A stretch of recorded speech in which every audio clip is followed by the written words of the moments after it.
Hi, I'm Dr. Theresa Garza, and I'm located in Plano, Texas.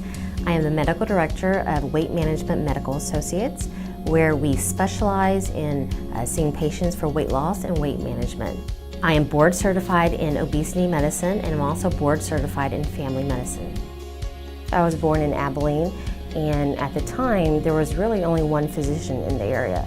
So we would drive probably 45 to 50 minutes. And when I say one physician, it's one physician that we trusted.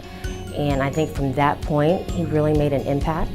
And even though I looked at other things, investigated other things, I always was drawn back to medicine and helping people.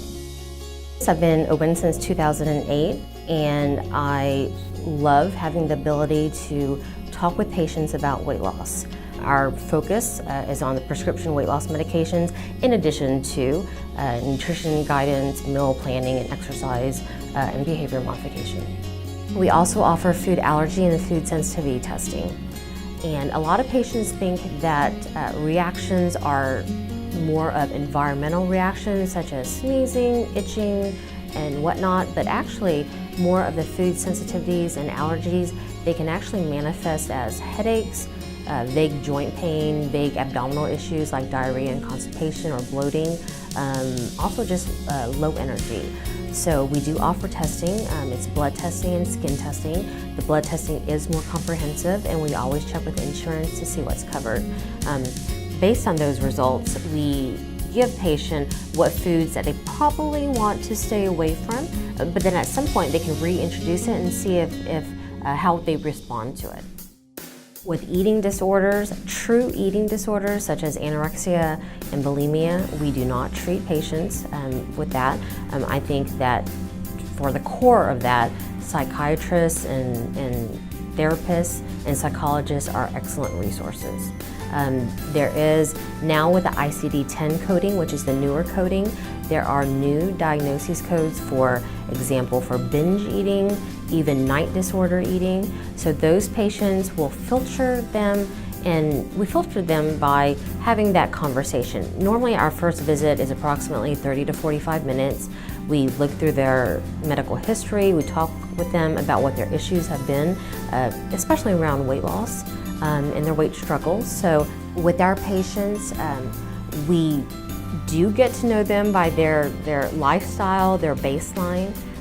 Most of the patients that we see are very experienced with commercial weight loss programs like Weight Watchers, Jenny Craig, Nutrisystem, and various other ones.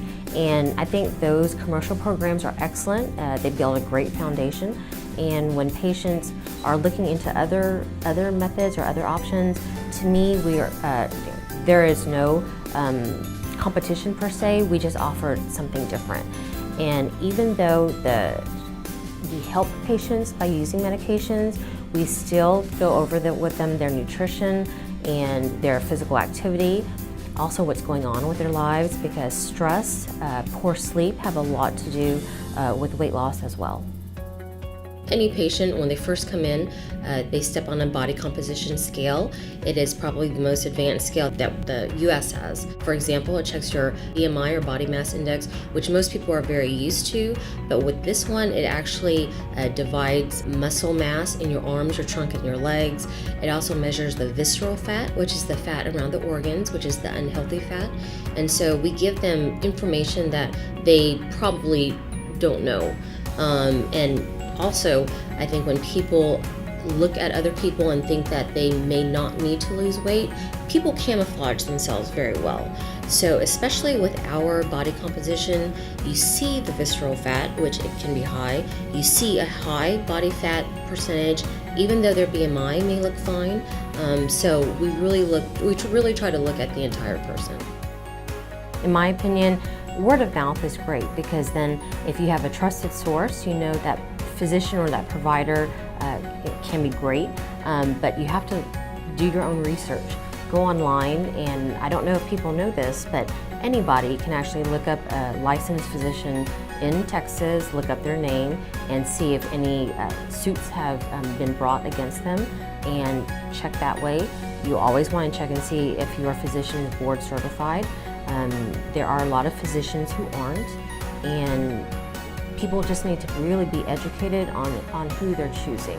With Top10MD, I think it really supports the fact that people need to be more educated and that they need to perform their due diligence in researching their providers.